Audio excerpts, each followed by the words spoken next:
Si vous aimez mes vidéos, abonnez-vous et mettez un pouce bleu.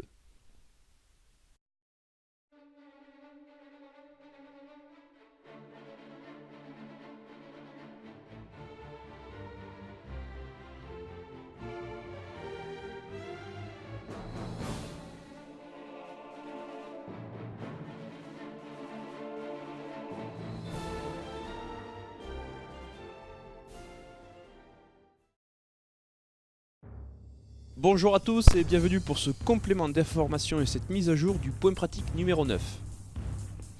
Lors de cet épisode, je vous avais montré mon interprétation de la 6ème division du jeu de la canne par Maître Laribout.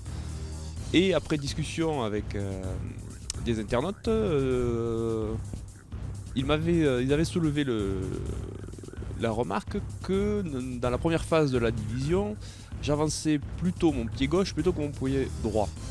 En fait, j'avais adopté cette configuration parce que je ne comprenais pas comment faire pour avancer sans me retrouver en grand écart et dans une position complètement délirante.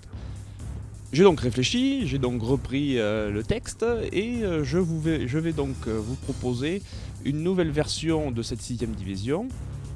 En premier lieu, je vous montre celle du premier épisode pour rafraîchir les idées, et ensuite je vous montre la nouvelle version. Vous me direz ce que vous en pensez. Étant en vraie garde, développez un double coup de figure. Le premier à droite, face B, en portant vivement le pied droit sur le point 2, et le second à droite, face A, par un brusque mouvement de côté en pivotant sur les deux talons et en ramenant la canne vers l'épaule droite, puis sans temps d'arrêt, frapper un premier coup de tête face A.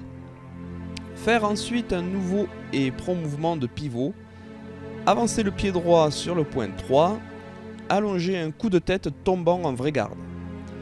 Reprendre ainsi ces mouvements jusqu'au point B et la retraite vers le point A.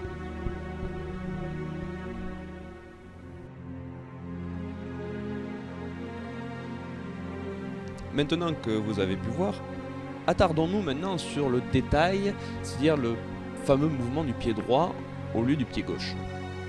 Donc je repasse l'extrait du premier enchaînement et du premier épisode que j'avais fait sur la division 6, et on voit bien que je passe mon pied gauche en premier pour pouvoir me retourner. Et en fait, ma nouvelle version, comme vous avez pu le voir aussi, au lieu de faire passer le pied gauche devant, j'avance le pied droit et je fais rejoindre les talons pied droit, pied gauche, afin de pouvoir pivoter sans avoir de problème mécanique. Et je trouve que cette solution marche plutôt bien. Je vous laisserai le soin d'essayer les deux versions, vous verrez laquelle vous correspond le mieux. Pour ma part, les deux sont bien au final. J'ai pas l'impression que ce soit faux ni dans une version ni dans une autre. On fait par rapport à ce que décrit Laribout, puisqu'il ne parle pas de ce que fait le pied gauche. Donc on interprète comme d'habitude. Cette mise à jour d'épisode est désormais terminée. Entraînez-vous bien, amusez-vous bien et à la prochaine.